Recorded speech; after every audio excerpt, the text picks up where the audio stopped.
Uh-oh. Why? Hey, everybody on YouTube. As you see, we're a bunch of goofballs anyways. Yeah, this is our group, TTH, Tabletop Hazards. We are a D&D group. We play 2 different games, the Fate game, and then we also have another game called Of Guilds and Adventures. Today we're going to be starting off with the Fate game. Unfortunately, there's been a few videos that have not been able to make it to YouTube. So what we'll do is after I introduce everybody, I will go through an in-depth recap over what has happened.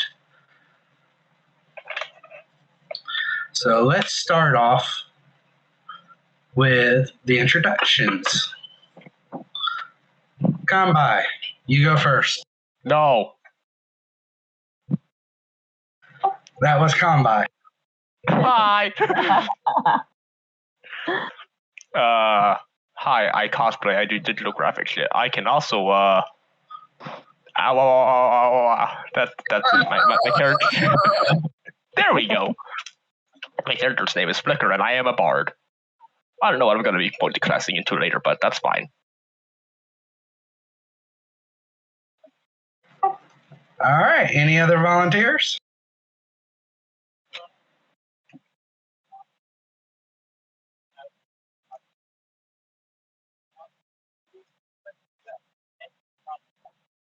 Yay!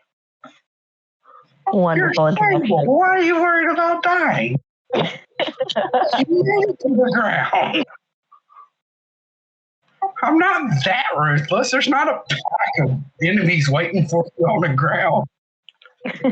By the way, that's our DM. He's sadistic. Don't listen to him. Listen, I just love giving you guys challenges and obstacles. That way you can feel like champions and legends after you overcome them. I don't feel like a champion. I feel dead. Well, I mean, you guys are at level 2. Technically, survival at this point is a big success for you. We killed a man. We let a man die because we couldn't protect him. We'll cover that part. Zuzuma, you're next. Hi, everyone. My name is Zuzuma. I do a lot of various things, none of which any of you are aware of. I play Hope the Light Cleric.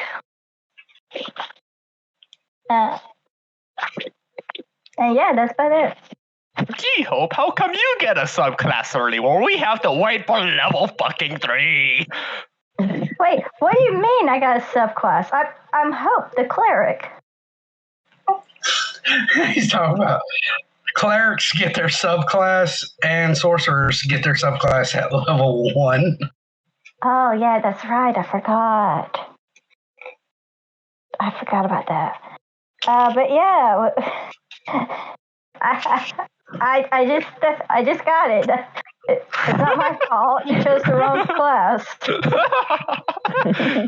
Next time you better think about your choices more carefully.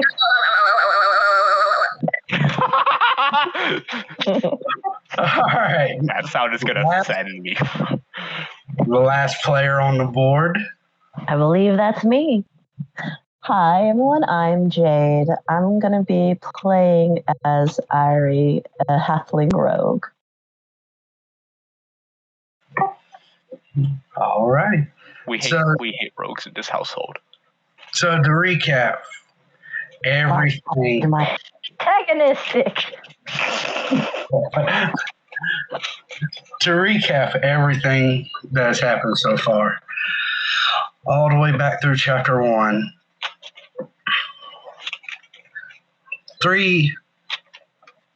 two individuals, Flicker and Hope, both for various reasons, were detained by members of the clock tower and were actually held into a meeting where they were offered a job to be a personal set of enforcers or enforcer-like group working directly for one of the lords of the clock tower, Mordecai Trembelio, leader of the Democratic Party.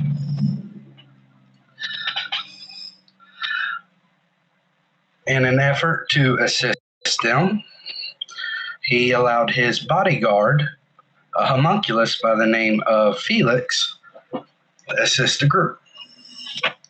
They were going to be led by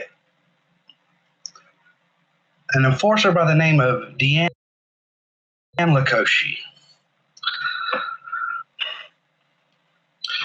As part of their orientation, Deanne attempted to leave hints for them to go visit some of the local mage-related shops. The first one they chose to visit was the Queen's Tailor, which was also the shop where people go and get magical enhancements done to clothes and hidden armor. Upon making it there, they'd realized that the tailors on their separate workshop for their magical side of business actually suffered a break-in. The group goes to investigate. They noticed that there was an alert-style bounded field set up around the workshop. However, there seemed to have been an opening created in the bounded field. After doing some exploring around, they noticed that one of the suits had been stolen.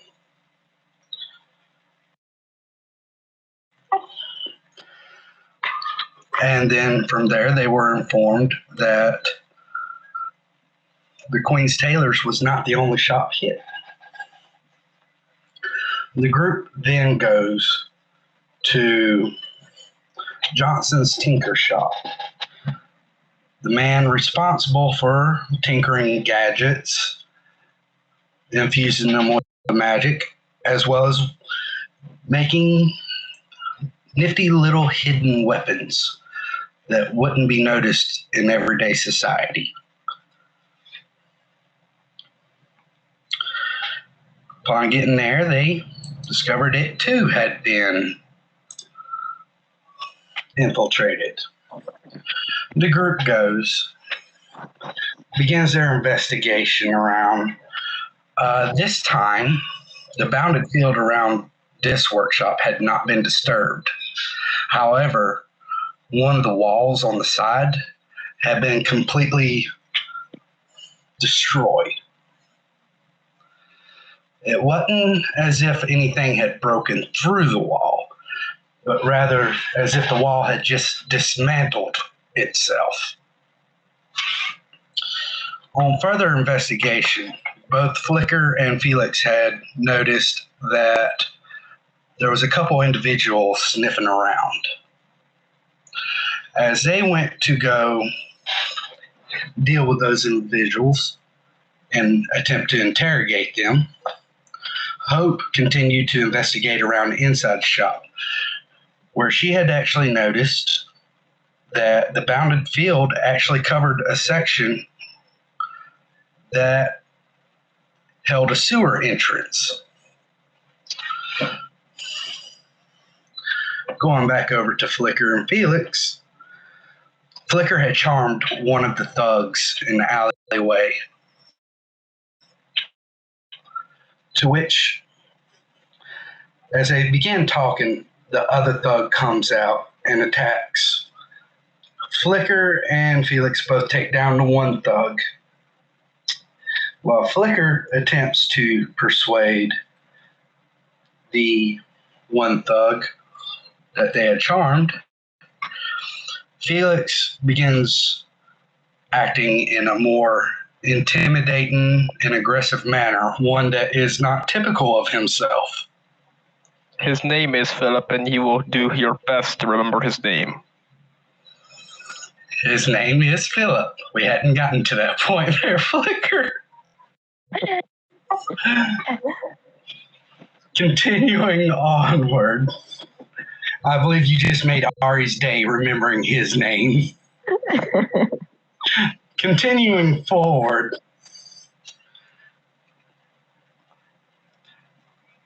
Through the aggressive acts of Felix, Philip had broken through his charm and began defending himself against Flicker and Felix. They knocked him unconscious but did not kill him, to which they decided to leave him with, and are very agreeable with this, Mr. Johnson, who had plans to make Philip work off his debt for the damage done to his shop. Back over to Hope's side. While all this was going on, Hope, still continuing on with her investigation, discovered that there was an item, a hook shot gauntlet that was stolen from the shop. It was a very small sized one. And then she also noticed footprints in the dust from where the wall had dismantled itself. A series of footprints, as well as one very small set that looked like it belonged to a child. After this, Felix, noticing his aggressive actions, decided to excuse himself in the hopes of investigating as to what was going on with him physically. From here, Deanne actually introduced the group to another member, Elias. Elias meeting up with the group over at Johnson's Tinker Shop. The three of them decided to investigate this sewer entrance. Going down and investigating it, they noticed markings on the wall right underneath the manhole cover. Markings that none of them were able to comprehend. Wondering if this was a coincidence or a pattern, the group decided to head back to the Queen's Tailors to reinvestigate that area. Going there, they did notice that outside of the bounded field this time, there was another sewer entrance. Going down in there, they noticed another set of markers, exactly like the ones beforehand. But this one being outside the bounded field, obviously the culprits had to find a way to break into the bounded field. Deciding to investigate the gap in the bounded field itself, it was Elias who actually noticed droplets of blood on the ground. Following the trail of blood, the group discovered a body. It was a body belonging to an outcast mage who performed illegal studies on bounded fields and how to bypass them. Instead of legalizing his studies through the clock tower itself, he chose to sell his work and his services to those of the underground organization. At this point, Deanne is sitting there waiting on a rooftop nearby, coming down. She informs the group who he is.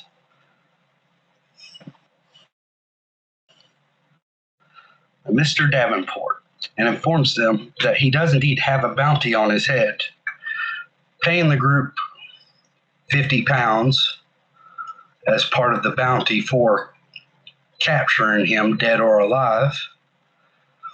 The group decides to continue on their investigation towards the last one. Heading over to Bronson's medical, his clinic where he sells pharmaceutical goods for the common people, but also makes potions and such for mages. As they begin heading there, Deanne escorts them herself to the workshop where he had already given her the key to it.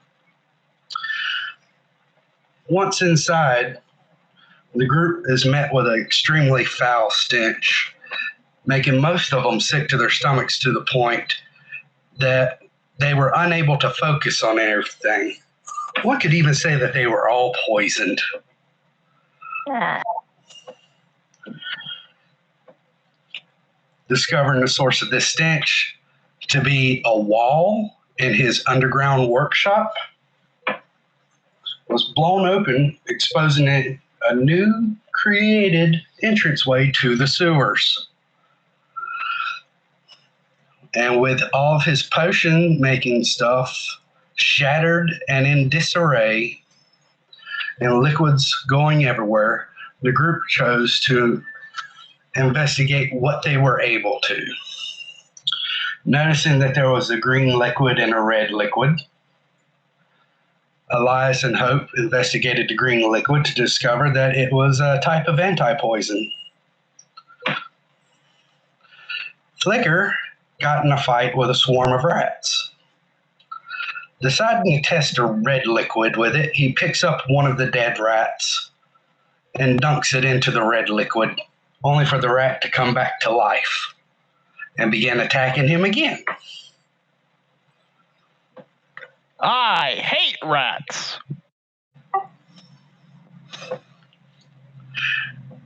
And so,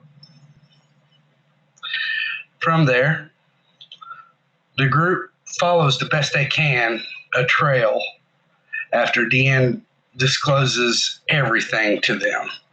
Everything being that this is a criminal gang led by a daughter of the head of the Talastas syndicate in the Philippines. She came to London leading a group of her own thugs in the hopes of attempting to break into the spiritual tomb underneath the clock tower. Part of their plan was to cause disarray by attacking and damaging some of the mage-related shops.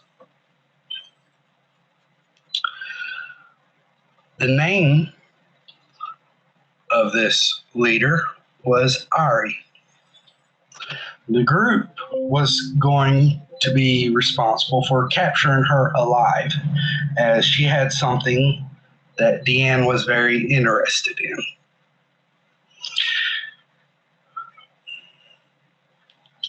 Following the tracks the best they could through the sewers, the group eventually comes to an exit way that led to the docks by the river.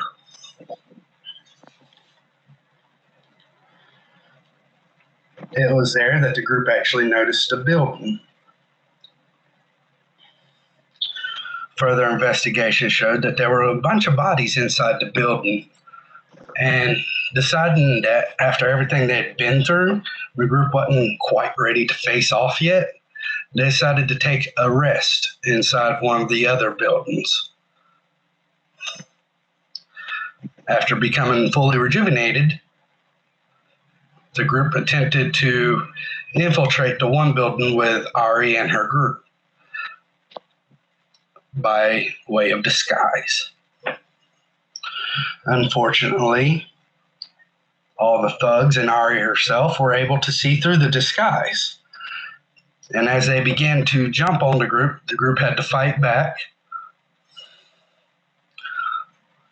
Many of the bandits' thugs' lives were gone. Some were disabled. Some were set on fire. The bard made jokes about it. The rogue was not happy with the bard for making jokes about it.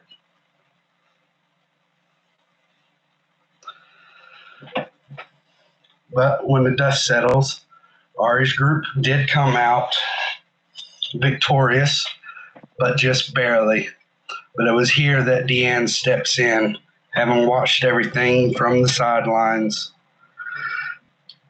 After finishing off Ari's group, Deanne offers Ari a choice.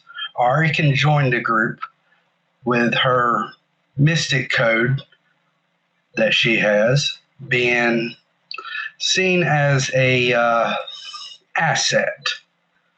Or Ari can spend the rest of her life imprisoned while attempting to find some way of repaying her debt for everything she's done. Agreeing to these terms under the condition that the lives of her crew be spared, Ari joins the group.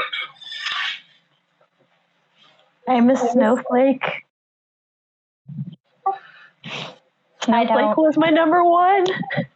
I don't miss. Unfortunately, upon this, Deanne did decide to kill Snowflake because he had stolen something that was not meant to be stolen. He had stolen something that Deanne had personally commissioned as a present for a friend, and then decided to rip and shred it up. Deanne, being enraged by this, kills Snowflake. Rest in peace, Snowflake. As after this, the group decides to recover themselves as they get ready to board a plane for their first official assignment. Deanne explains to them that due to political reasons, she is unable to leave London. However, she has an old friend of hers that is going to be watching over the group as they continue their training.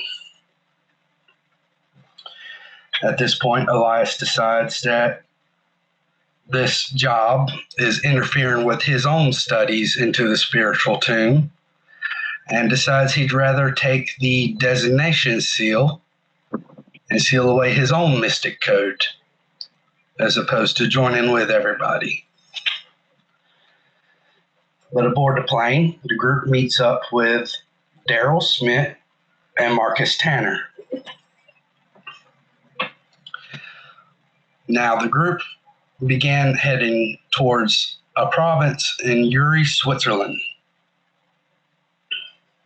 Or, excuse me, a town in the province of Uri, Switzerland. There's been some suspicious mage activity going on. They're not really sure what exactly. They also know some underground organizations have been visiting this rather newly formed and small village. And it's been going on pretty frequent. Deciding to investigate everything, Lady Viola von Alschutz, who is an undercover agent for the clock tower, and also a very famous live performance actress throughout Europe, takes her bodyguard, Daryl Schmidt, to where Marcus, who had been previously recruited by the clock tower and had already gone on ahead to assist with the investigation the best he could, began investigating this town. Deciding that they needed reinforcements, they set up a backstory of Viola putting on a play and needing to send out for very specific actors and actresses. It was then that Daryl and Marcus left Switzerland in order to gather the group. Unfortunately, as the plane drew near to their destination, they noticed a dark cloud in the sky in front of them. And this cloud, instead of being a storm, was actually a very large horde of homunculus creatures. The homunculus began attacking the plane, damaging one of its engines, and beginning at 10,000 feet, the plane began crashing. It was at this point that the group had to find a way off the plane via the parachutes located in the back.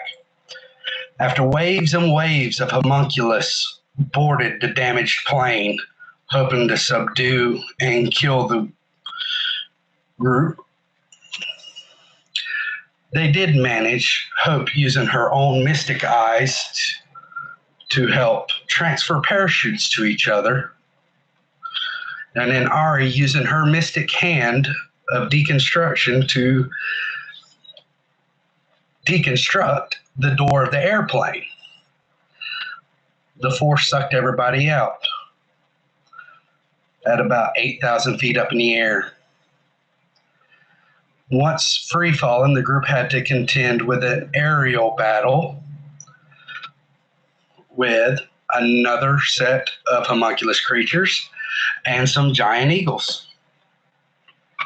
It didn't take long in the confrontation to realize that the giant eagles were actually giant eagle zombies. And through a very harrowing fight, the group managed to finish off. However, Marquis was dying. Hope had just barely managed to struggle her way through midair to reach Marquis as he was free falling out of control. Used Spare the Dying to stabilize him and pulled the cord on his parachute so he could land safely. Now, I was going for that. I did actually have a very interesting encounter mechanic set up for the free fall and the plane. We see enough comments or anything on there. We might hold a special session where I cover it in more detail. But basically, it is set that the players start off at a set amount of height. Once free falling, they are falling 500 feet at the end of their turns. More though, movement happens at the end of each turn. So they have their turn to attack, action, bonus action, interaction, and then when they go to end their turn, that's where the movement happens. In order to move, they're following difficult terrain rules to where they have to move half speed in any given direction. They can try to, anyways. Half speed in any given direction, diagonally down. However, in order to do this, they must pass a successful athletics or acrobatics check. On a failed check, a random dice will be rolled to determine which direction that they will free fall towards.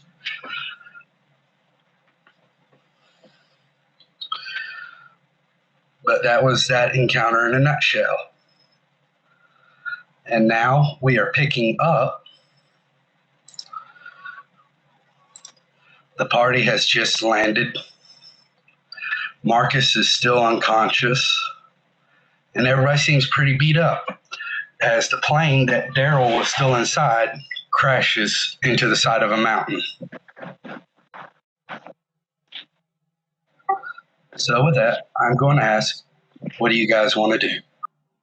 Where are we? That's my first question. You are in the middle of a snowed section, snowy woods. It's cold. Wonderful.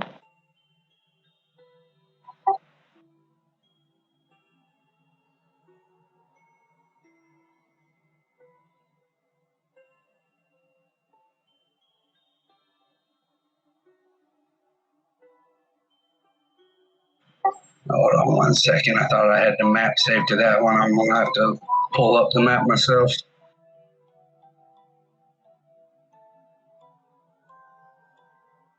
Ready.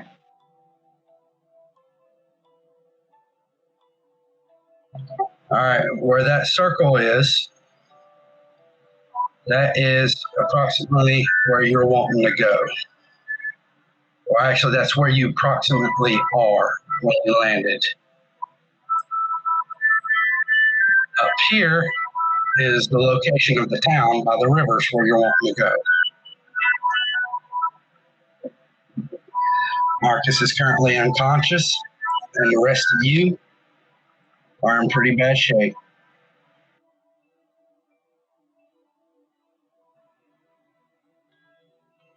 Okay. Who has any spell slots left? Spell slots. Don't you mean magical circuit energy? That.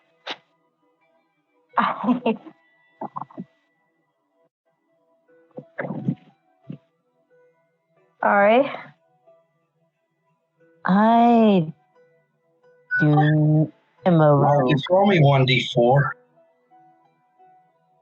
and roll it into the tower.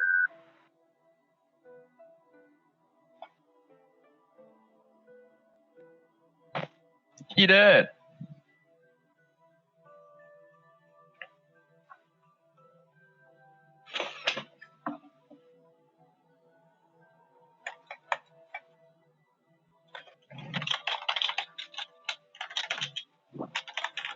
Okay.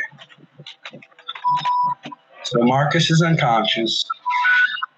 What are three of you planning to do? I don't have. We're currently on a short rest, right?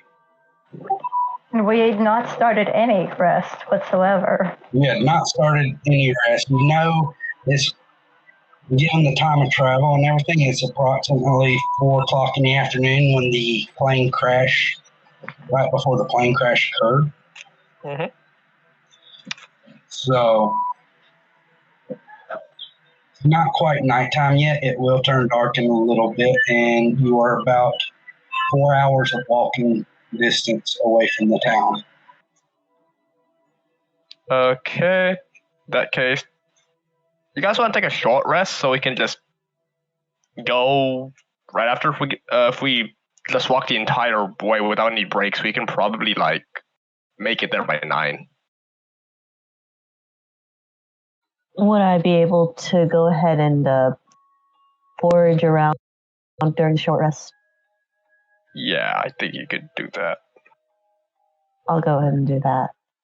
Alright. Yeah, and they'll give Marcus a chance to wake up. So we're going to forage, are we? I'm gonna also like do I don't okay, like the way you said that. I'm gonna forage in the snow. To explain to those who do not know, I run survival rules.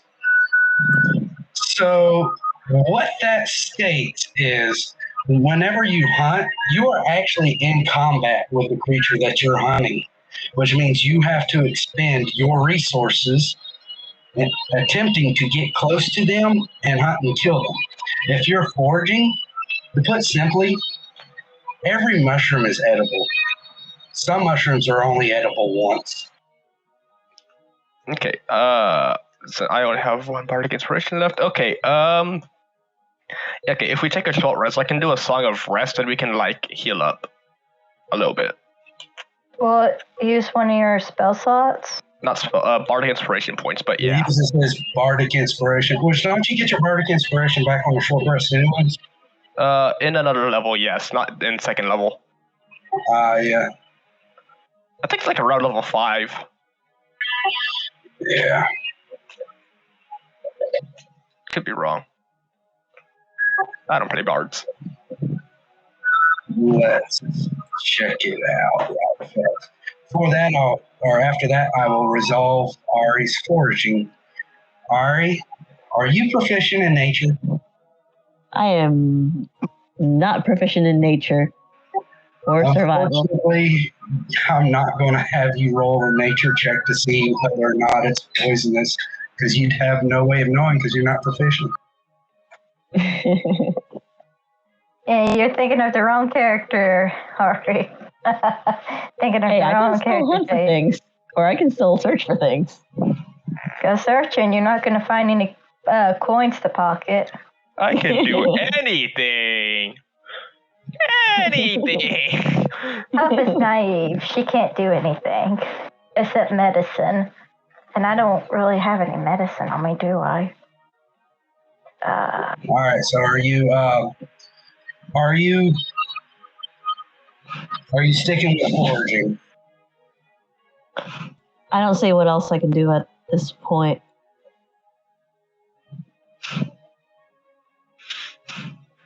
Okay. You actually find a set of purple berries, enough to feed you and everybody else there one time. All right. Oh, okay. All right, you guys go ahead. Everybody but Marcus, please take your short rest. Okay, my thing heals everyone for a D6. So it'll also heal Marcus. Well, Marcus is unable to take a short rest. He's unconscious. Nonsense! Let me actually check on him. It just says during my short rest, I can do it to heal everyone. I am reading to it myself. Or it just says a short rest. Any friendly creature who can hear your performance regain any hit points at the end of the short rest by spending one or more hit dice. Each of those creatures regains an extra 1d6. So he can't do it. Okay. Yeah. Damn, that sucks. Oh well. I'm gonna use I one. don't have to actually declare how many you're going to use. You just roll them until you're satisfied. Yeah. Oh, either way. Let's see. So I'm going to roll on the combat tractor. I'm going to set the short rest for the group.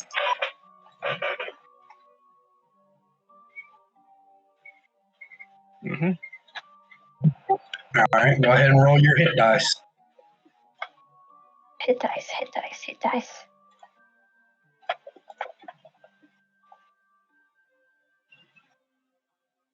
Ah, well. Everyone also heals 3 more after you're gonna do a hit dice shit. Yeah, normally I'm going to, going forward, I'm going to have you roll that after the hit dice to roll because that's actually how it's supposed to do. Hmm.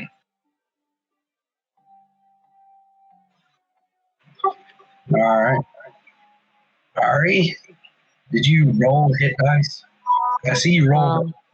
I just rolled a D6. You rolled a D6. That's not. If you go down to the bottom of your main page, you'll see the HD and give a little dice with the 2. You just roll that until you're happy. Remember, high definition.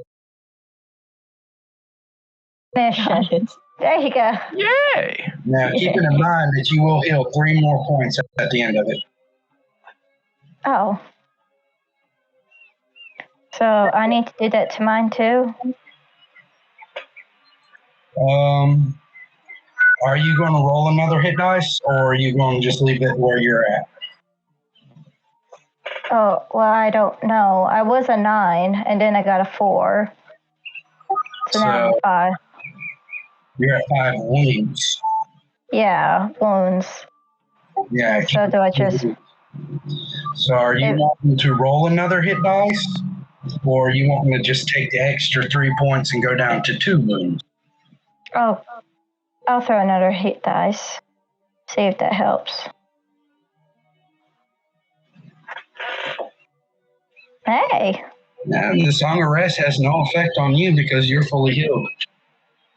All right, Airi, you're at 4 wounds. Are you wanting to roll another hit dice, or are you wanting to just take the 3 healing? Wait. So I got the... Wait. I think I messed up. Because, like, I was originally 9 wound, and then I healed 4. So I went down to a 5.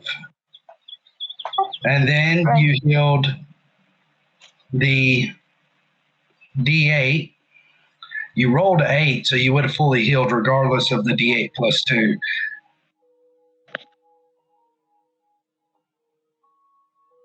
Okay. I'm just going to take the full health. I'm just going to take it. All right. I am actually interested in seeing. I wonder if it's in Divine Domain, or if it's just a cleric thing where you gain the extra, because I'm not seeing it under your features. I think it's not one of my features. I know. We'll look at it some other time off camera.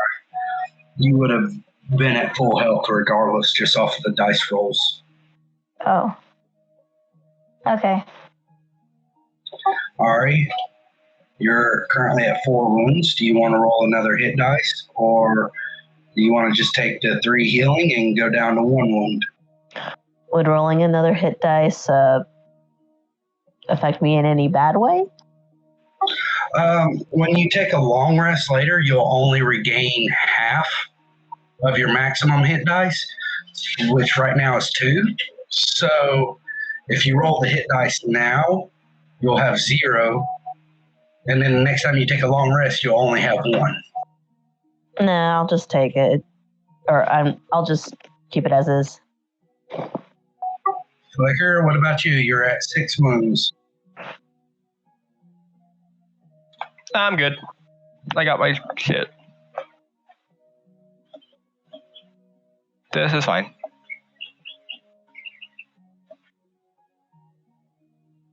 And how long is Marcus unconscious? It does not say. You are uncertain of that. However, at the end of your short rest, he is still unconscious. Damn, he's out like a light. Teabag him. Ari, No, you are no please do not longer take back the poisoned. guy.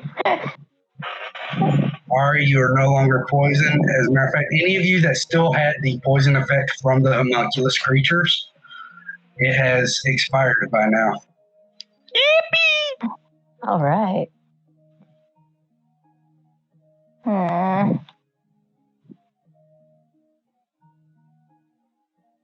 I wish they didn't. You're stable. You're just unconscious. Yeah, we thought you were gonna die the last time. I stabilized you. I know you're not gonna die at this very moment.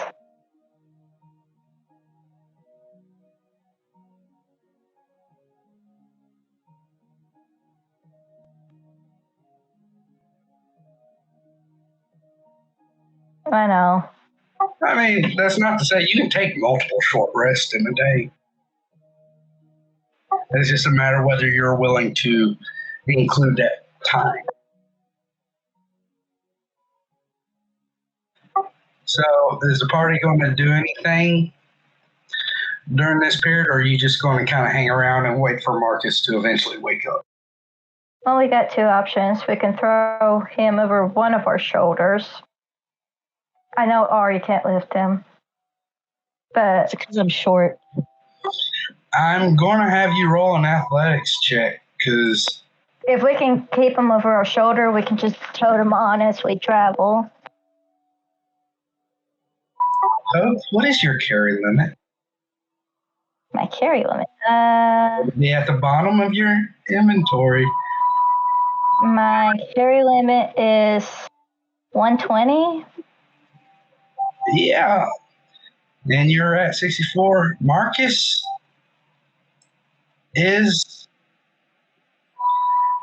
that's just him, including his inventory. I know it's going to overburden me. Yeah. You are unable to even pick him off the ground. That But negative strength's really helping me right now. now, question, if I were to assist by dragging him, not saying, dragging him through I'm the sure snow, I the 3 of guess. us can at least drag him an inch. If the 2 of you were to drag him, I would say, let me go through. Your lift push drag is 240. Ari, your lift push drag is 150. I would say the 2 of you together would be able to drag him. However, I'm going to have both of you roll me athletic checks. I am not proficient at that. Whether or not it would slow you down, or how badly it will slow you down. Everyone roll. Everyone, right? Wait, why isn't the bard helping? I think I am helping. If Do you wish to help? okay, so Flicker's also assisting. Yeah, I want all three of you to please roll me athletic rolls. Yeah, that's not bad. Hey! Oh, 20. gosh. Oh. It's because I'm short, Sorry. isn't it? The Airi stumbles around a bunch. You find that despite it being all three of you, it's taking you about twice as long to carry him as it would if you are traveling at a slow walking pace.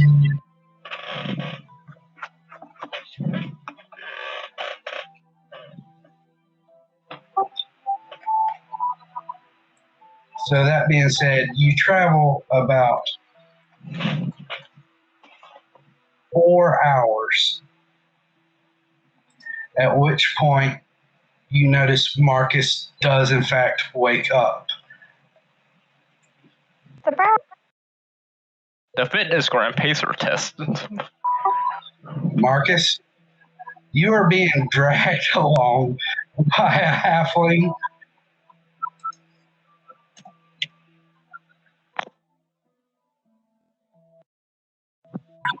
and a whatever cleric.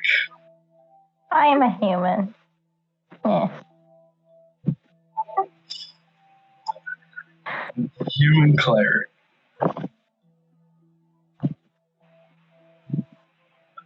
Yep. But you are now conscious. So it is well into the nighttime. So what do you guys like to do? You notice you're about 2 hours away from reaching town at this point.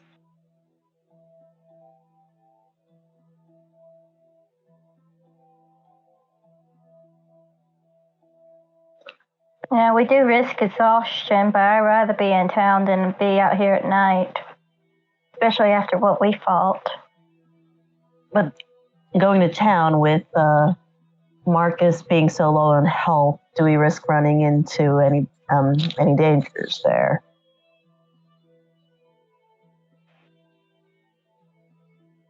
That's true. That's true. So everybody, I want at this point all four of you to please roll me an insight check. Insight. Insight. Insight. Perfect! Yeah! Bruh. I want you to take me one of your points of favor. That one? Yep. All right. So with that, you come to this realization a lot faster than anybody else. As you're discussing what to do, a few thoughts pop into your mind. That plane crash, it seems kind of targeted. And considering that you are all undercover, first off, the suspicion of illegal mage activity, considering you saw evidence of not just necromancy, but illegal necromancy being put into use, you can confirm that there is something going on. Secondly, this attack on your plane specifically meant that whoever was behind it may already know who your group is, at least on the surface, and your covers are probably blown. Thirdly, some of you were meant to protect Lady Viola during the investigation, and right now she's in town all by herself with your covers blown. All right. Oh man, that's You rough. this realization. Nobody else does. So you can I can explain that to them real quick, real fast. It might take me a couple of tries because I'm nervous, but guys, the plane was probably targeted. Isn't Lady Viola in town, undefended? Nobody's there to protect her, and our covers are probably blown. Not even probably at this point. They knew which plane to attack. They knew the schedule.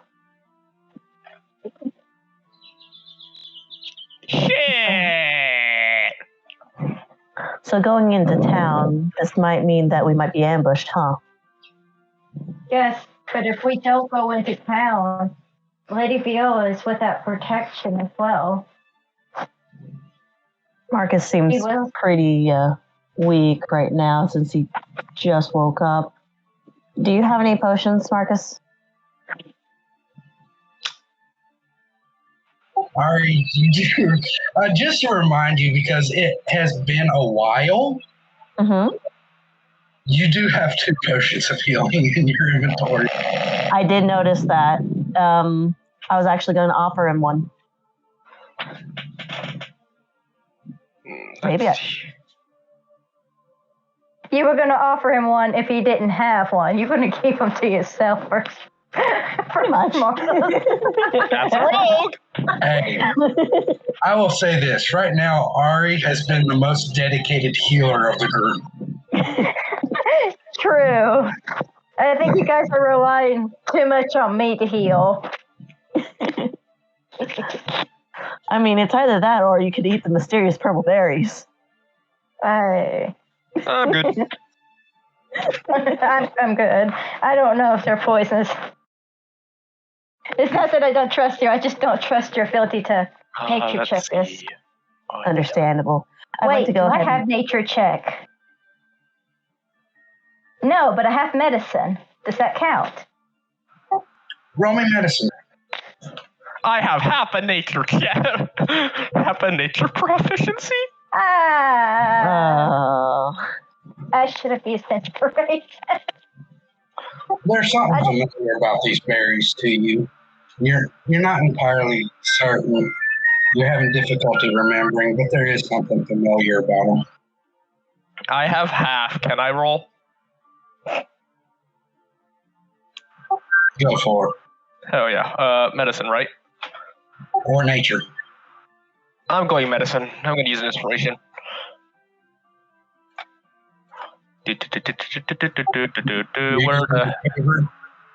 Yeah, I'm using a favor. You apply yeah, there you go. And now we do medicine. Hey! Yeah, there you go.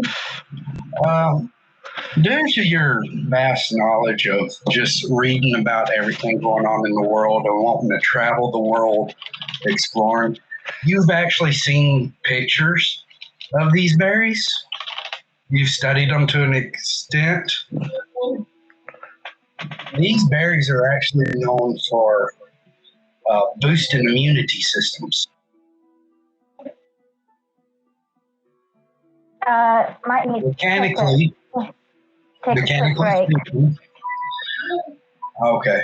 We will take a 10-minute break, but just before we do, mechanically speaking, anyone who eats these berries for an 8-hour period after you eat them, you will gain advantages on all saves. What the fuck?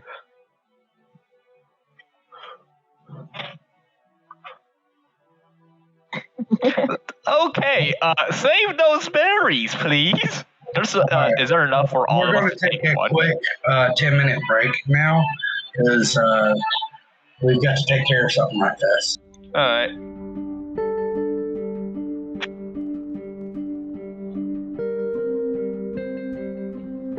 Okay.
back into things.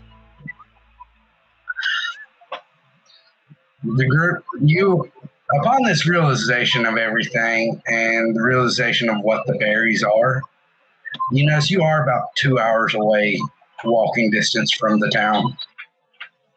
And it is nighttime. All right, Marcus. So here's what I'm gonna do. I'll go ahead and give you one of my potions that I have, but you better pull your weight this time. We're not. The three of us aren't dragging you no more. Okay? All right, Airi, go into your inventory and reduce the potion of healing by 1. Yeah, there Got you it. go. Marcus, roll me 2d4.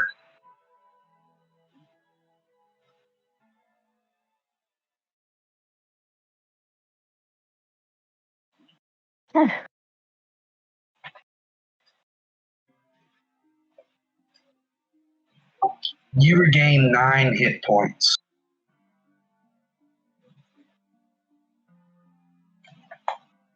I thought it was 10. Oh wait, no, I'm sorry. Damn. 1,011 hit points of damage. Wow! Explode! Anyways, all right. So should I say something about the berries or? If you That's want to. you know it. You haven't Yeah. explicitly told anybody yet. Hey, so the berries are pretty damn useful. Save it for later until you need them, please. How All useful? right. I guess I could. I'll hold on to them for right now, just because. Just Marcus, split it how are into you 4. feeling? Give one to each of us.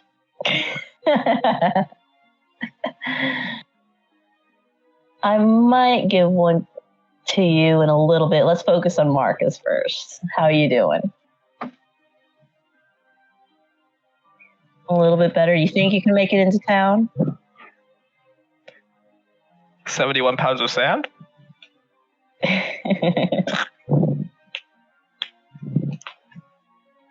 So there was something I was thinking 71. about.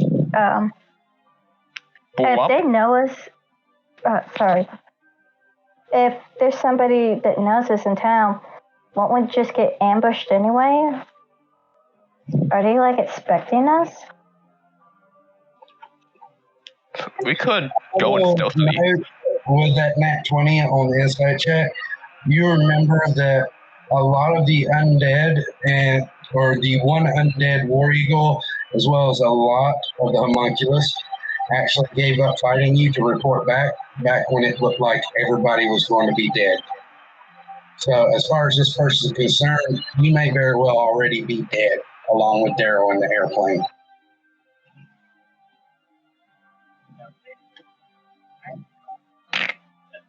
Yeah, they seemed pretty convinced that we were dead when they flew off, so they may not be expecting us.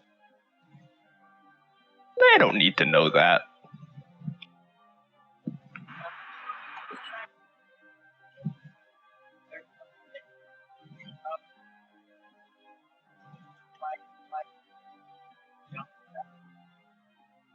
Okay. I can't use my burning hands, but I got my Toll of the Dead, at least. I still got my eyes up and working, so we could go into town and see what's the state of it. Okay. I mean, That sounds good. I am the people guy after all. All right, then let's You're get going. probably the most people-ish guy there is right now. I am a bard. I live off of people-ish. That sounds cannibalistic, but go on. What? Huh? So you guys are going to go ahead and make the 2-hour trip to town. Yes. Okay.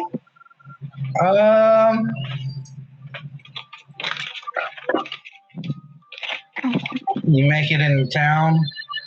You make it to the outside of town with no incidents whatsoever. I am going to ask something. Hope, Marcus, you both have a long sword and a shield out. How are you planning on hiding that? I'm gonna put. Oh, good question.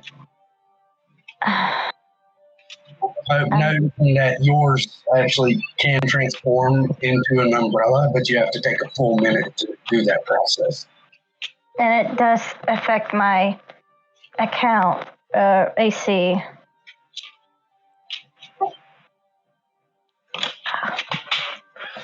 Set up now.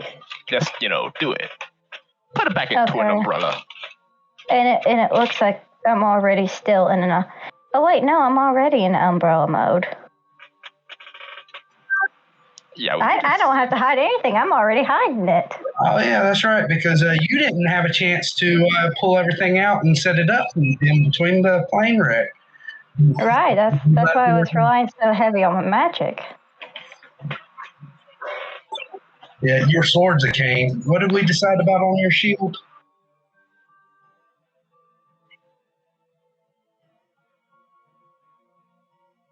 Percy Jackson. Ooh, Captain American style.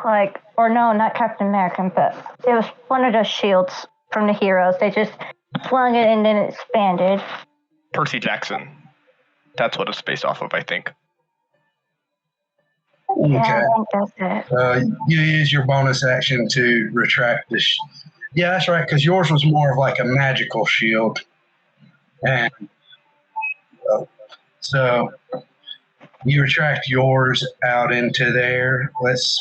You are carried, not equipped. Hope. You are carried, not equipped. All right. So you walk into town. You do see in the center of town there's a clock. Clock bell starts dinging. It dings for 11. It is currently 11 o'clock at night.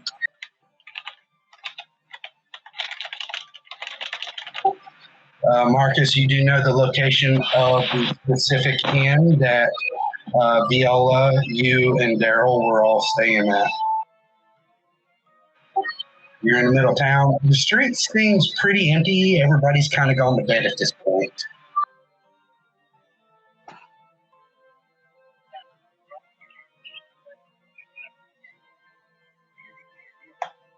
That just sounded so sinister.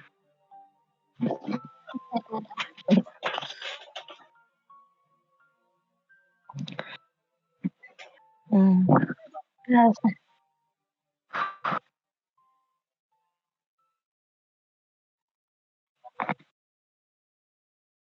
Well,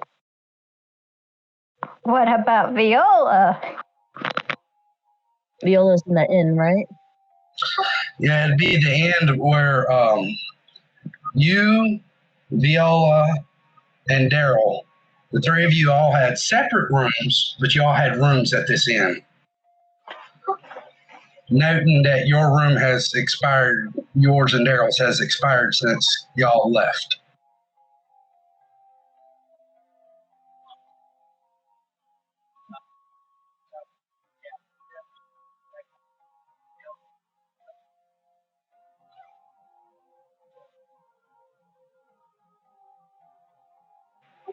All right. You make your trip over to the inn. You make it over to Viola's door. You notice that there is a dim light lit inside of her room. You also hear a little bit of scuffling around. Inside, what are you going to do?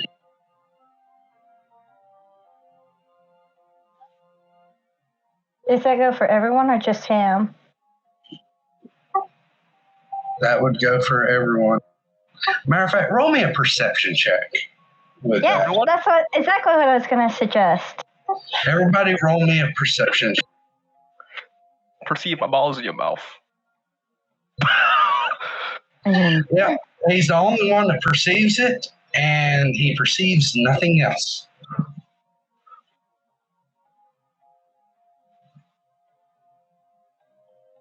As far as I know, there's nothing going on. I'm just too worried to notice. Ooh, look at this cool rock I found!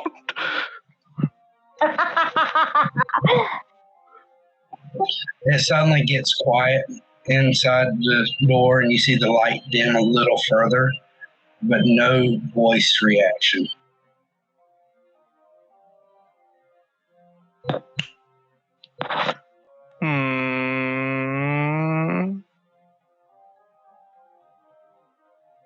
Fuck it. Can I use my eyes? Yes, you may. I will do that. Inside, then, you notice that there are people in other rooms. Their auras are all gray. There is a blue aura inside that room. Okay, well, what about around the village? Might as well get the full use out of this. You only last for 1 minute, so it would. I know. That's why I want to make the most out of it. It would technically end by the time you left the inn. But everybody inside that inn has a gray aura other than the one blue one. Got it. So let's see. They're not doing this because they hate us. They're just doing it because of some looks like some stupid outside forces in play. What do you see, Bard?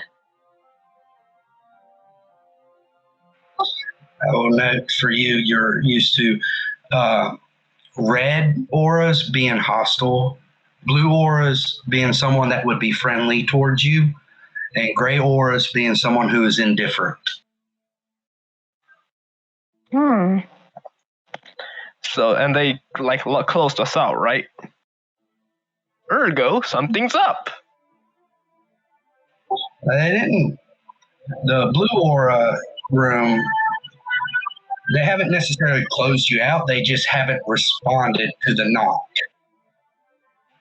Noting that all you've done so far is knock. Wait, there's only one blue aura in the room, or is there multiple auras in the room? Just one blue aura, but and a shit ton of gray auras. Oh, the phrase from the last session. There's a few different people staying at that inn, as well as the innkeeper would live there and such. There would be a bar attached to the inn. They're still drinking. Everybody there is gray. What were you saying, Hope? Wasn't there like a phrase in the last session that Daryl told somebody?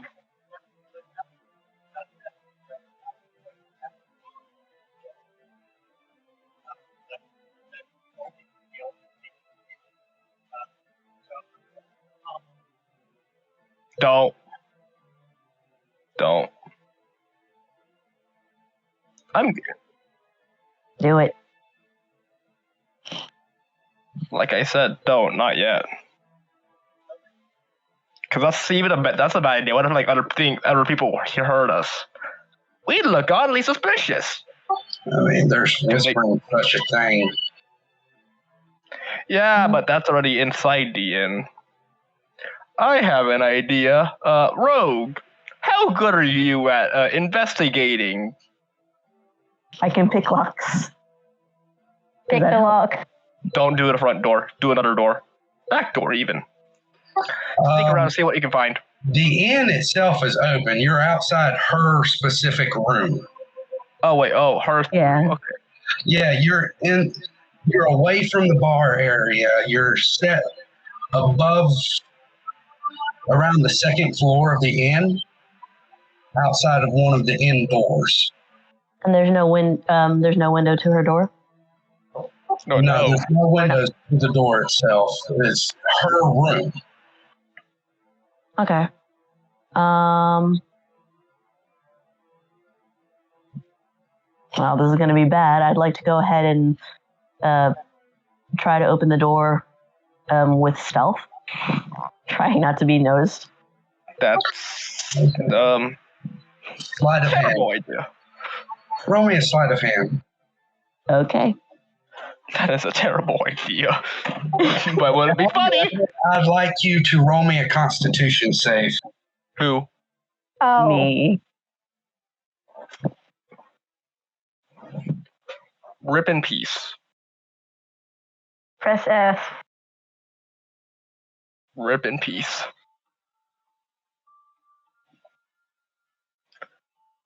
Rip in peace. So both of y'all, or all three of you, just see this electric shock come from the door handle as Airi is blown back and is currently unconscious. Yay. As she took 12 points of lightning damage. That's what I get. All right. Anybody else doing anything?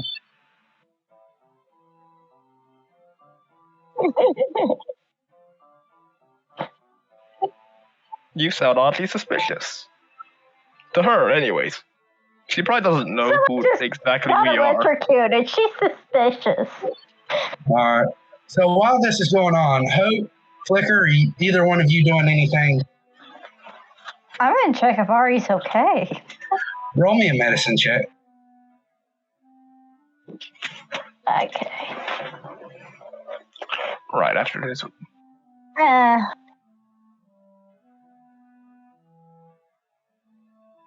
Yeah.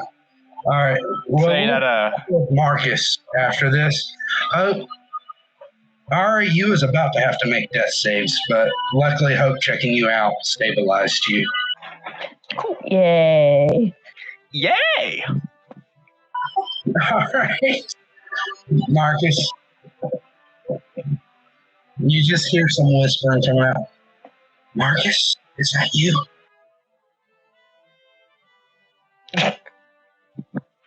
It's Airi. How can I be sure?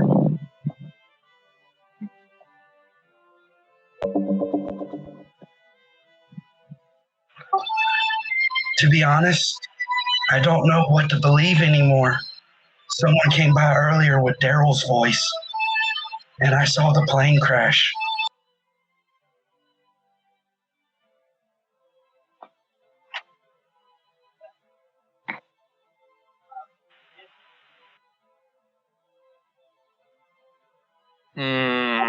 You hear a sudden sharp silence. Roll me perception. Everyone? Yeah, sure, why not? Okay. I think I'm still unconscious. I Airi, think I'm still unconscious. Reveal I the still world unto unconscious? me! Yee! Oh, hey. Nice. I mean, All right. nice.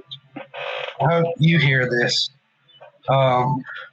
There's a bit of silence, and then you hear a soft sob from behind the door. And then the rest of you hear this part. There is some unlatching being done on the door. And then Hope, only you hear this. You hear a bit of, it almost sounds like a slight buzzing that you didn't even notice you heard before. But it just became somewhat apparent after the buzzing suddenly stopped.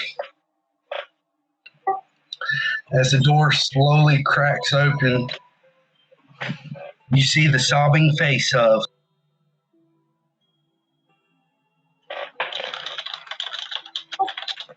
Viola von Allshirts.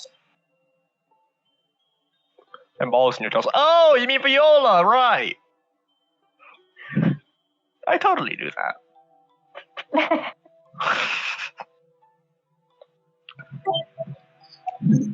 Still somewhat trying to hold back from tears. She sniffles a little bit, looks around. Is this them?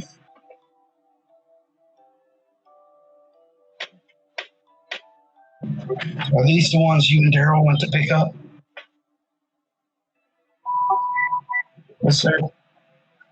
Was there anybody else left with Daryl? Or did the rest of you make it out? He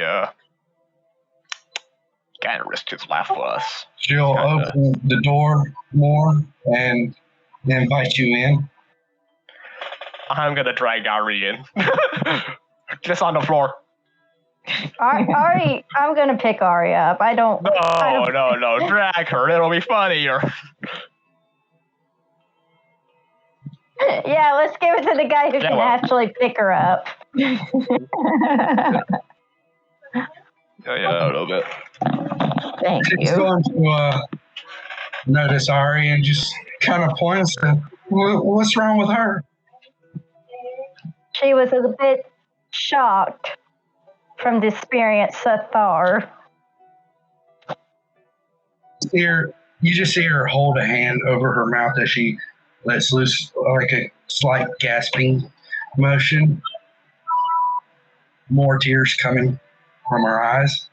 I'm so sorry after I saw the plane crash.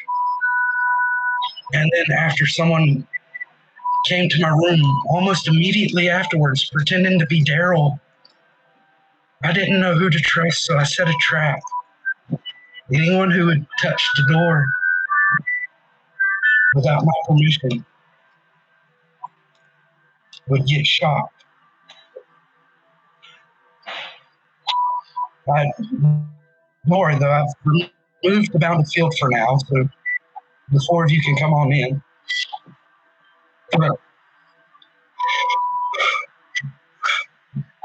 Is that the message you sent, Marcus? Was that was the message he sent? Every beast has its soul?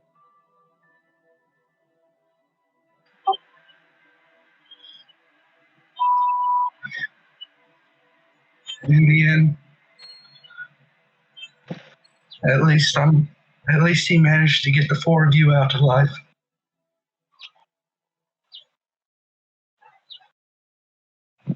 There's been a lot going on the past few days when you and Daryl were out.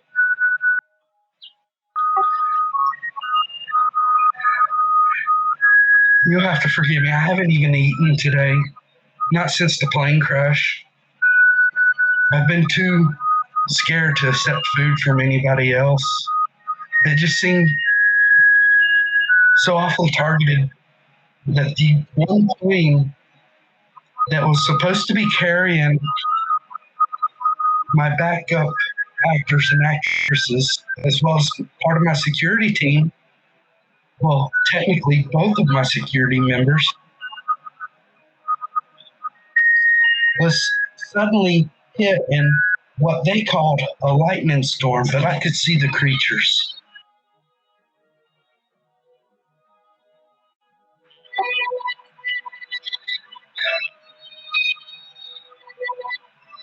Tell me, what exactly happened? And how did he die?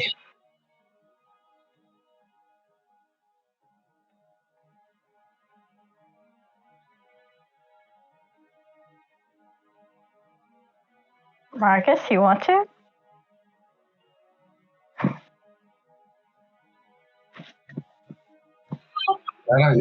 Have you set her down yet? I mean, tell me. Oh gosh, are you gonna use me as a prop?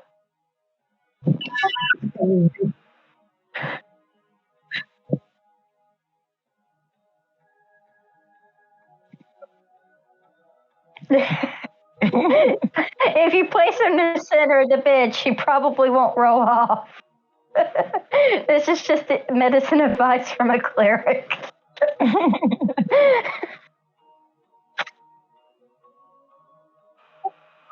Ari, I want you to roll me 1d4 in the tower. Okay.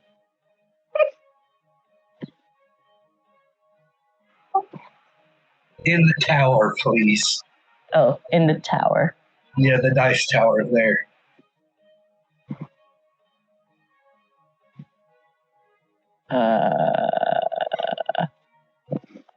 Did I not roll 1d4 in the dice tower? You ran it out in the public where everybody could see it. Oh, okay. The purpose of using the dice tower is because none of you know when Ari's going to wake up.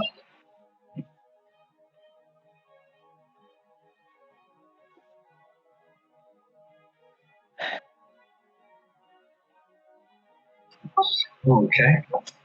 Oh, that's what that thing is. Yes. Anyways, Marcus, you set down Ari. Viola has asked you her question.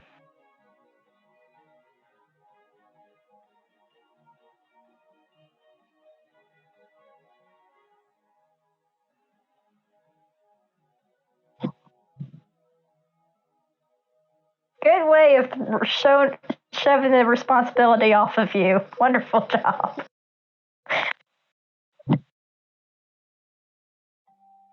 I guess that's up to me. He I'm was the only one. this for about what was it, 18 seconds, 18 to 24 seconds of the entire encounter. Yeah, that's true. I guess it'll be me. How do I start this? Lady Viola. It was not a lightning storm that struck the plane down. It was a horde of homunculi. A horde that kept filling the plane full and destroying it bit by bit. We tried to get parachutes for everyone, but in the end we couldn't reach Daryl. He told us to abandon the ship, and much to our regret, we were forced to leave. We were managed to parachute down safely, and as far as we know, whoever attacked us probably assumes we've died or are unable to continue onward to town. But we are for sure aware of one thing. The plane was, in fact, targeted.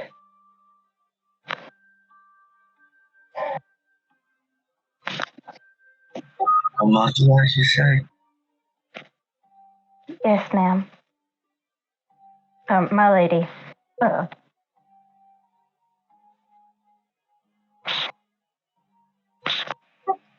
Viola will be fine. Viola. Okay, cool. Viola. Though in public, I suppose you should address me as Lady Viola. But while we're together here, just the five of us, so many weird things. I wonder how Lisa is faring. Lisa? Hope looks to Marcus for explanation.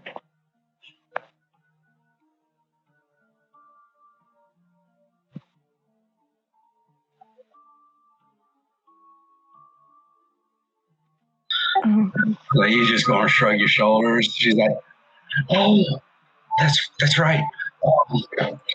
I meant to tell you and Daryl about it when we returned. So, there was another group of visitors to the town, but they were followed by another American, some sort of agent or investigator. She belonged to some government organization which had a secret branch out for investigating magecraft as well. Oh, what was the name of that? Something. There was an F. Kind of a newer thing. All those Americans, they just love their acronyms. What was it?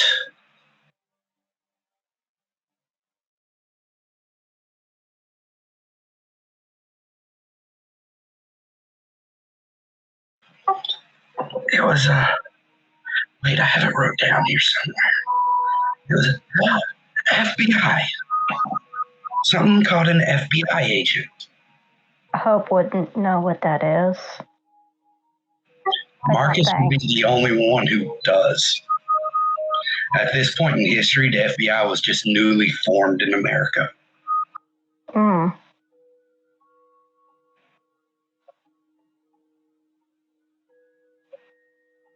I mean, you worked for the criminal system, so you would have heard of them.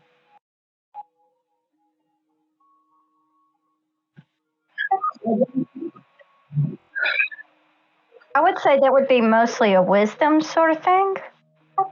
I would say they are newish to the world. However, they would have been formed in, before you went off to the clock tower.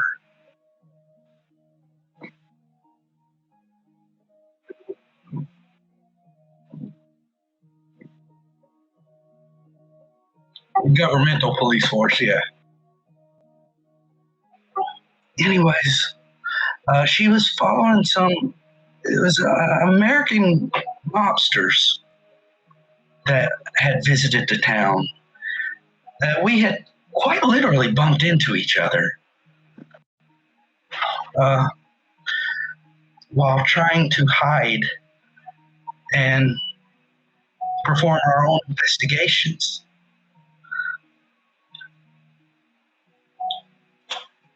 Is this FBI even a magical association?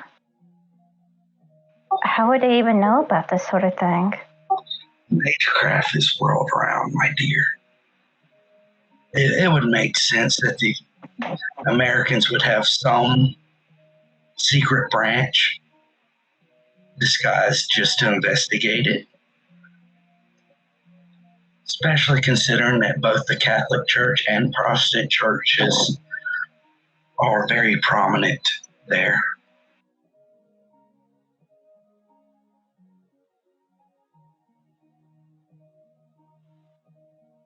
And you said Lisa was a part of this group, or was she just...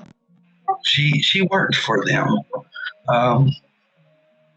She actually came as part of her ongoing investigation. She said, I forget the names of the group.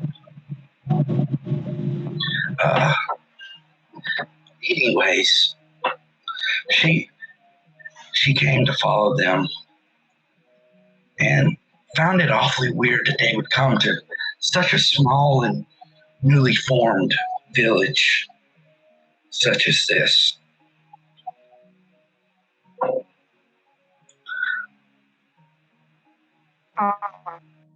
So she started following them around, and we started exchanging notes a little bit. Cooperation between the clock tower and the Americans. At some point, the group decided that they were satisfied with whatever their visit was, and they actually began heading towards the Lost Woods. Lisa went to follow them. This was yesterday, the day before? Yes, the day before. She went into the woods to follow them, and I haven't seen her since. She was supposed to come back because she said she was going to let them go back stateside and let her fellow agents continue to monitor them while she continued to investigate this area. And she was going to work alongside of the clock tower in a joint investigation.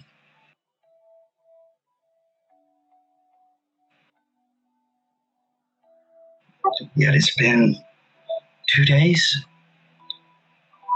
since I've last heard from her. And the section of woods that she's gone into is known as the Lost Woods. Many people have gone there. And very few have ever come back. The ones that have always talked about a sense of disorientation. Even veterans used to traveling in the woods in nature.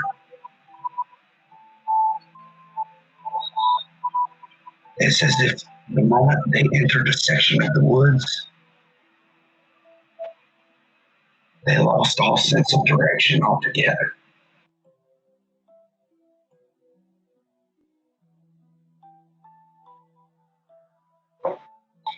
It is late. We should probably rest up for the night. But I have to ask, would you be willing to go first thing in the morning, set up preparations, and go in there and see what you can discover about Lisa?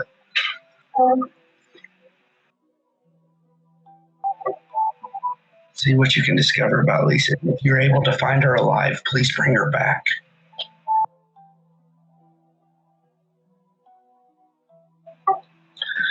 I've already lost one friend.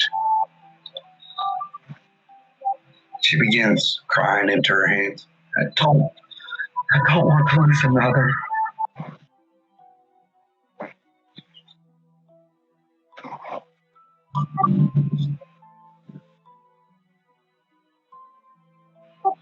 Will you be all right here, Lady Viola? Or Viola? I will reset my bounded field after you leave in the morning. Well, actually, I'll reset it, and 4 of you can just rest in here tonight. Saying that, she looks back over at Airi. Oh, I probably should do something about that. It is my fault that she's out.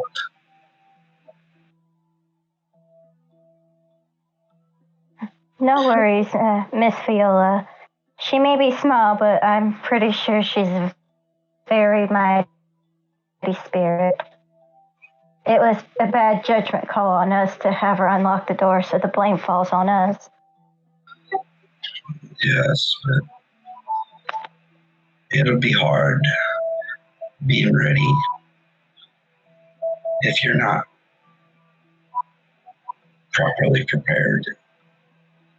With that, she's going to walk over to the bed, sit down beside Airi, place a hand. Please, dear child, do wake up. And you see magical energy radiate from her hand. Airi, you've healed 5 hit points.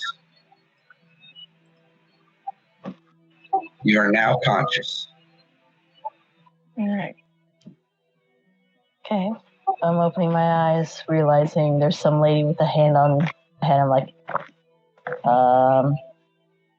hi. She's going to just give you a kind of smile, though you can tell that there were tears in her eyes. Like, hello there, child. You must be the one known as Airi that Lady Deanne mentioned. Yeah. I'm just gonna look puzzled at the rest of everyone else and like, did we get in just fine?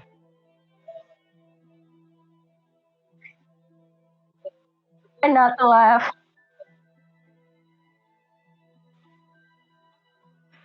Yes, if you remember, Marcus remembers.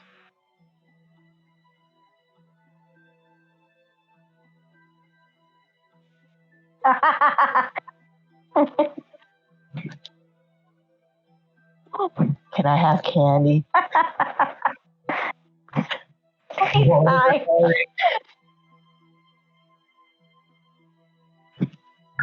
What did you say? You got some candy? She asked for candy. She's going all out. She said, you're definitely a lively bunch.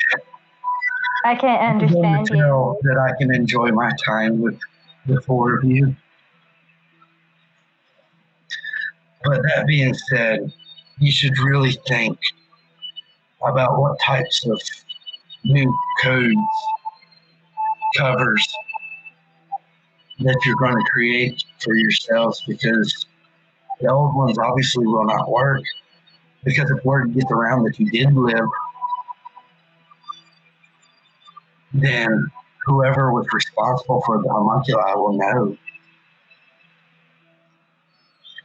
And not to mention, they'd also know that you're not who you say you are.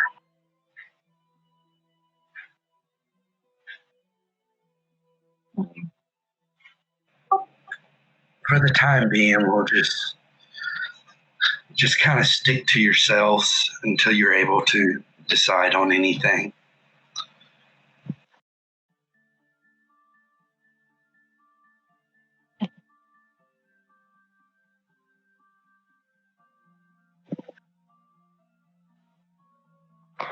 I do think it'd be a good idea for us to go to the Lost Woods. If nothing else, we might be able to learn more about their investigation thus far. See if it coincides with ours.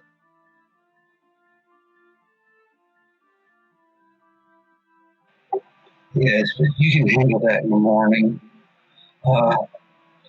Do take this opportunity to get some rest. You can all sleep peacefully in here. I'm going to set up my bounded field. I'll take it down first thing in the morning. Perhaps it would be best if you left out the window. I did not hear that at all. Perhaps it would be best if you tried to sneak out or disguise the fact that you even came out of my room. Maybe go out the window. Okay. Or I don't know. Perhaps you'll be noticed going out the window. That might be suspicious in itself. Yeah. Probably just going out the door one at a time. Miss Viola, Yes. any chance you have anything that may help us create new disguises? I do have my costume kit here. As she pulls out a set of large suitcases.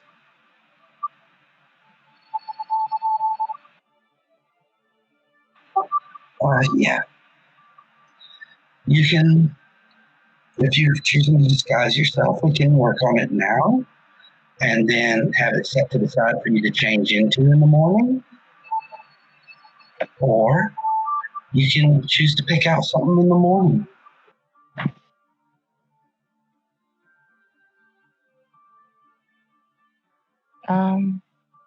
If you weren't too tired, Miss Viola, I'd be glad to stay up and, I'd be happy to stay up and try to create something.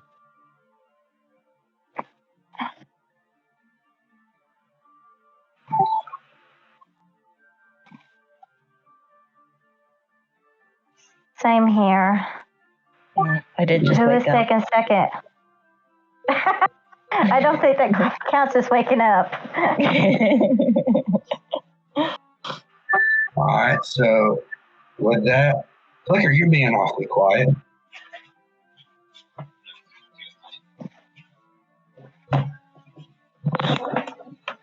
Flicker is gone. Am I?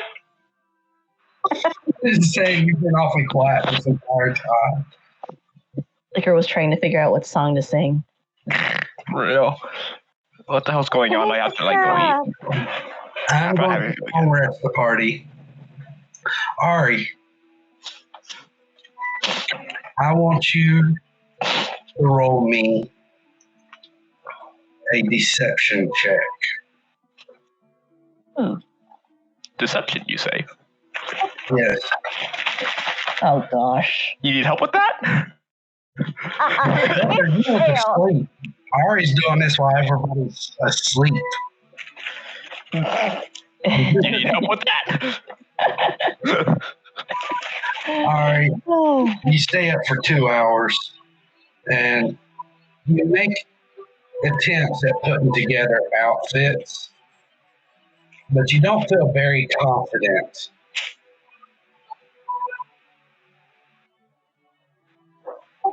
But at this point, you feel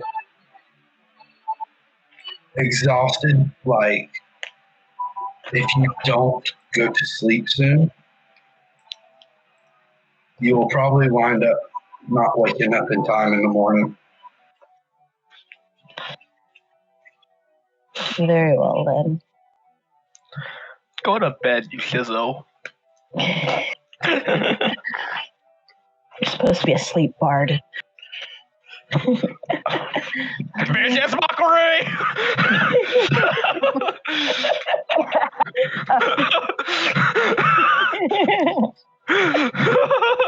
No, Miss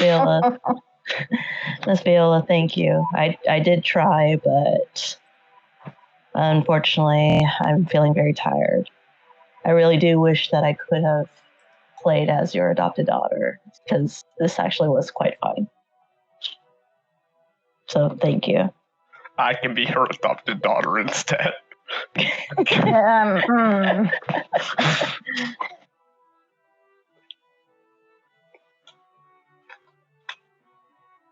You know what? Fuck it.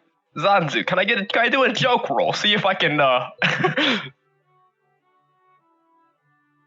I want to do a joke roll. If you want to, go ahead, because you only technically need to sleep for 6 hours of the 8-hour long rest. If you want to go ahead and wake up for the last 2 hours of it, you, Hope, and Marcus will all wake up together, and then you can make an attempt. I will make an attempt. Deception, right? Yeah. Haha, I did better. That's all that's important.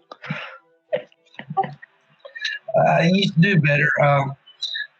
Viola makes an attempt as well, but it's passable.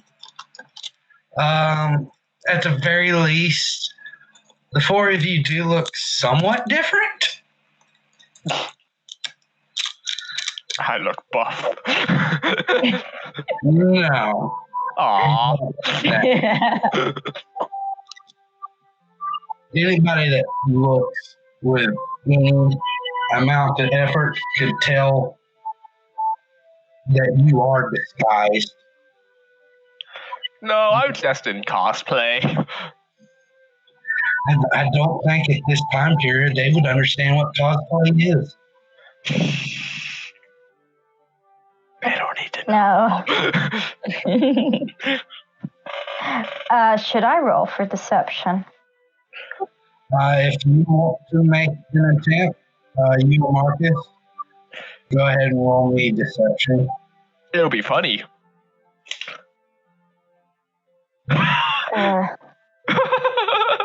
Okay, I got a -2, so I don't know if I want to use inspiration or not.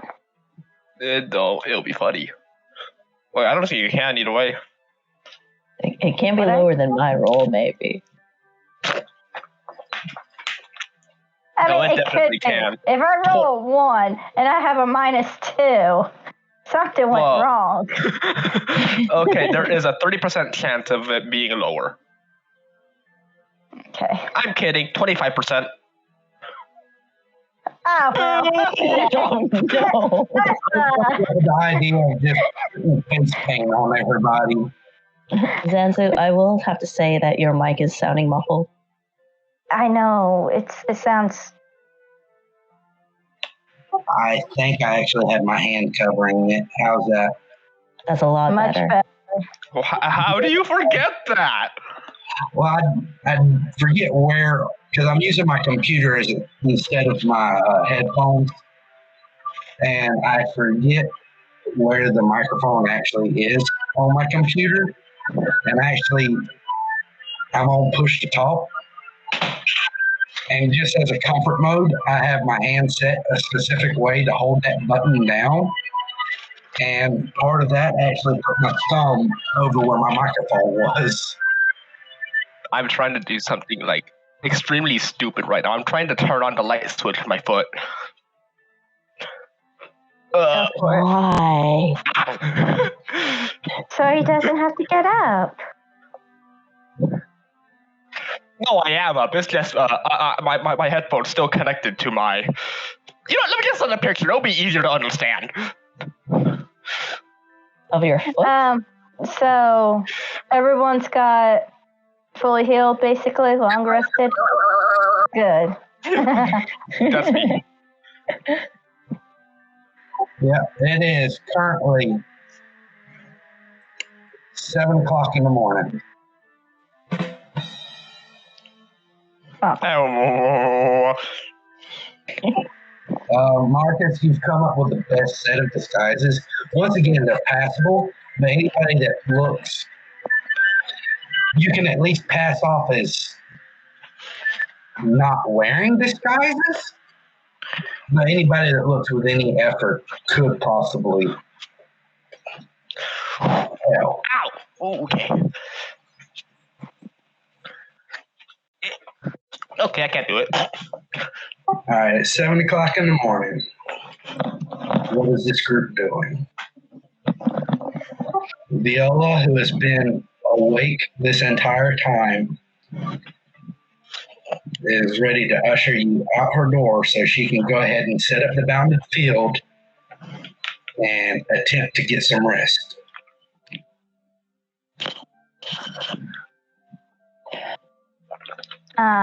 Make sure you eat, Miss Viola.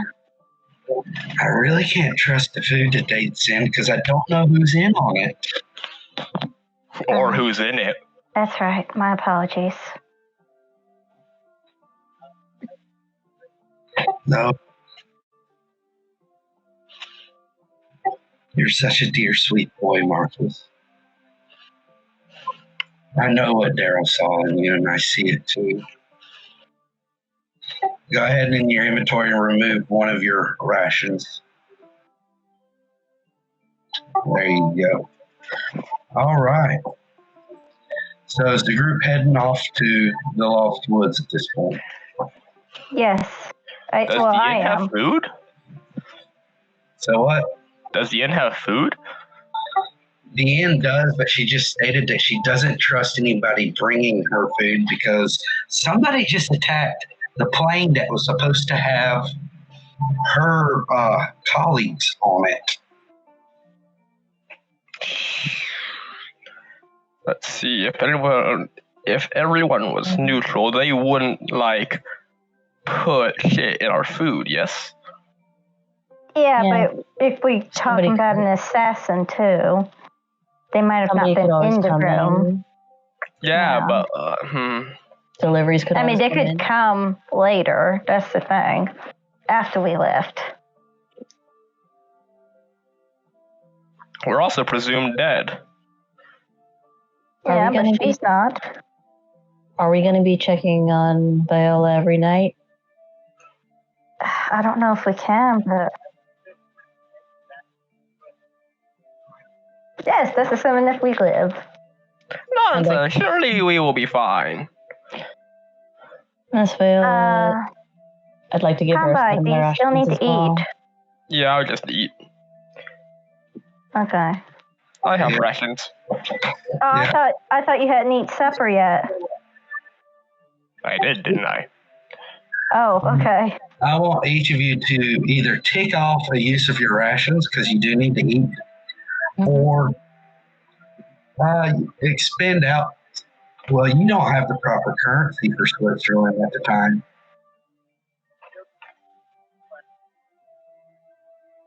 I don't have the currency for what?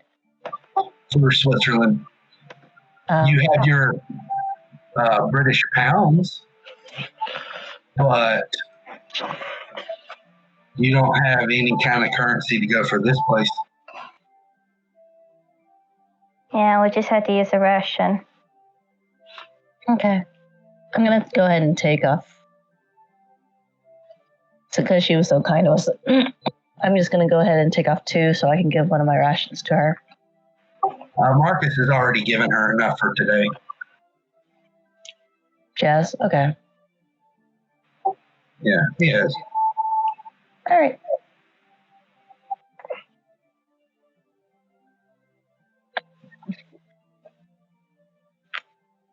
All right. As you're heading out, Are you leaving the inn in any specific way? I'd like to go. Go ahead. I'd like to go and see if I can buy any potions before we leave the town. I don't think we can. Frankly. There's the try issue. to steal it, but I don't think you can buy it. I'd like to bring up with that. First off, yes, the currency issue. Secondly, this is a setting where magecraft has to be kept hidden. So concepts like potions wouldn't be made readily available to the public. So where would you go to buy where would you go to buy potions? Also, your thumb's covering the mic again. Okay, so one point is, yes, the currency. Mm-hmm. The second point is, this is a setting where magecraft is being kept secret. So where would you go to purchase these potions? Black market. Where would the black market be located here in this small town of Tellis in Switzerland? Zanzu, your thumb is covering the mic again.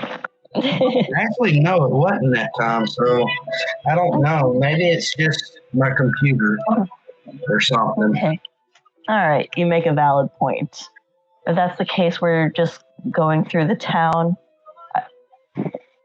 Could I do a general pickpocket? Roll me sleight of hand.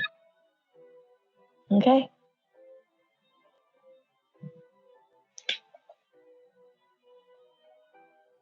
Oh.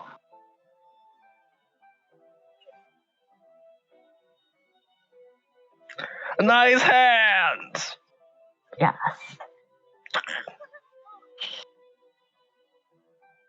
Makes up for the one I rolled earlier.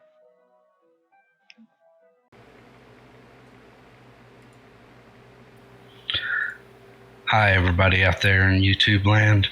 Zanzu, the DM here. I wanted to go ahead and apologize for our first recording. We did have a lot of technical difficulties. I hope that you will be very understanding with us. We have since located the issues of the difficulties and are rectifying them. However, it does seem as part of the difficulties, it cut off about 30 minutes or so of our video. So I'd like, just for a moment, for me and Dekayden to kind of go back and retrack everything that got cut out. Now, you said it cut off right around the time where Airi began pickpocketing? Yeah, that's where I was cutting out at.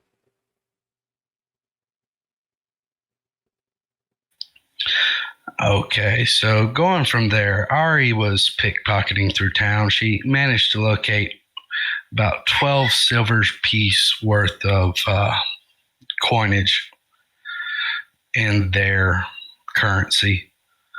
However, the group decided that it either wasn't enough or the fact that they didn't know where to go in order to retrieve any kind of potions or anything, given the fact that most mage shops tend to be very secretive in nature. They decided to continue on towards the Lost Woods. Going through the group traveled through in a period of time. Marcus's eyes began to activate, turning red, indicating a sense of magic nearby. Using his eyes, he managed to locate the fact that there was a giant magical dome similar to a bounded field with thousands upon thousands of little magical circuits just streaming towards the center of it. The group decided to follow these little streams.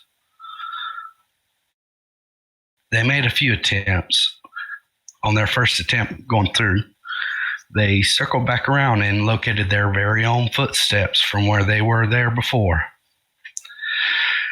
After this, they decided that Airi would begin taking out one of her daggers and just notching all the trees, hopefully to prevent them, even if they did get lost, to at least not be going backwards or in the same direction. Meanwhile, Hope is using her senses to attempt to locate the flow of the magical energy, hopefully to find the epicenter. And it was at this point that we decided to cut off. I believe that about covers everything. What do you think, Dekayden? Yeah, it's about all we missed from my memory. And my memory's not all that great, but I did say earlier in this video that I would probably die today, and I didn't die, so here we are.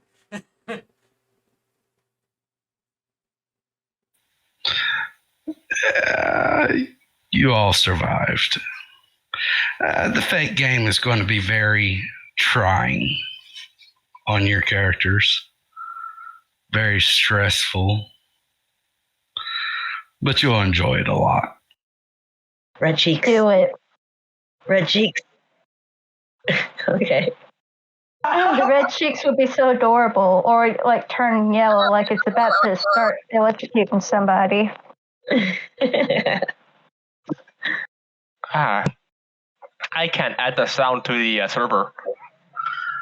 Oh, well, you got it saved in D&D text chat. No, but like in this server, I can do it in another server. I just can't do it in this server. So I can still play it through mine, but you guys can't. Therefore, I can make the sound of my own.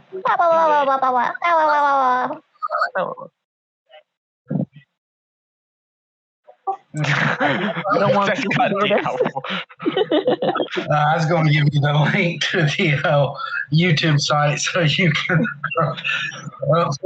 because I can't contain it. I don't know. I'm sure you can do something about it. Hey, sure, you can. All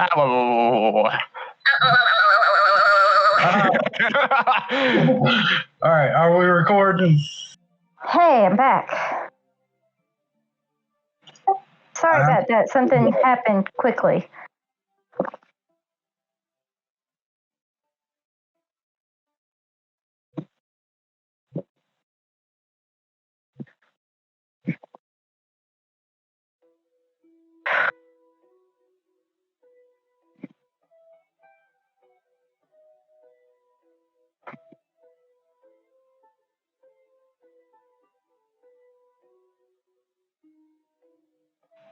All right, I'm back. Anybody else back?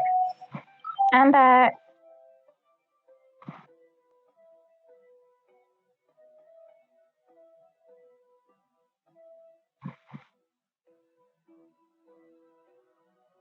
I actually had to go to my guild's campaign in order to pull up the forging table. I hadn't had it set on here yet.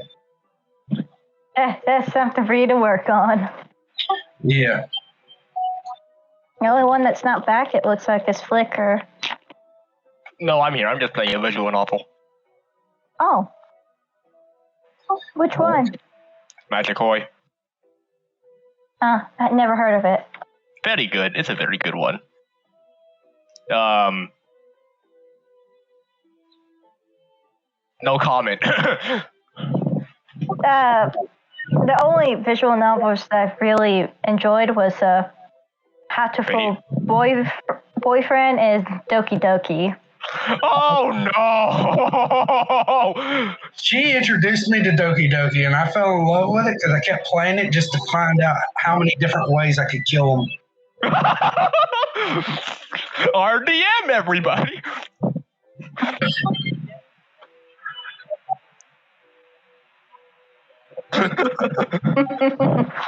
Doki Doki.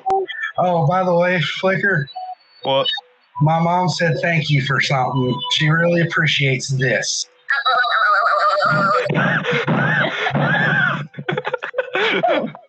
Breathe. Breathe.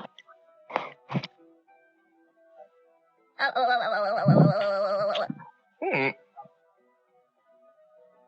Yeah. I like it. Alright. That'll work. So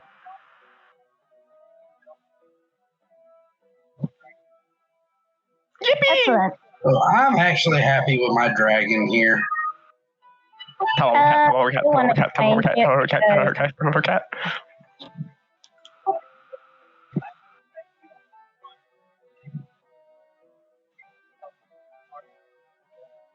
Yeah. Cool. Yay. Wonderful. We know who to blame when this is all over. I still love the great first impression we're going to make, sitting there goofing off for the first minute and a half. Nobody's going to know anything about what's going on. We're just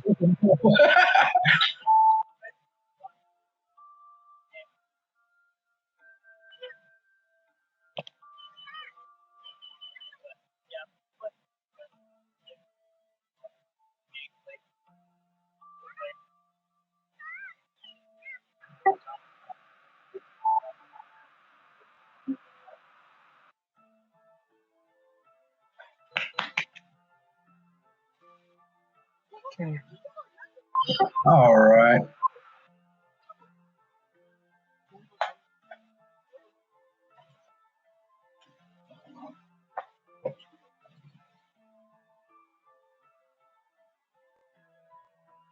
So let me know when you guys are ready. I'm ready. I'm ready. I'm ready to explode. Please don't do that. We're gonna miss you if you do. Well, explode. Oh, no. He'll probably I was gonna say explode. something, but I decided against it because that would be graphic.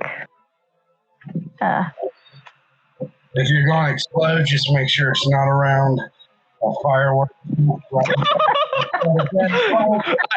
I knew it. I knew it. I somehow knew it. What time is it? It's 10 o'clock for me, so for you it's like 7. Fuck. Yeah, I probably gotta eat soon too. Yippee. Oh well, that's fine. I'm just waiting on you to be ready to start recording again. Oh, that's nice.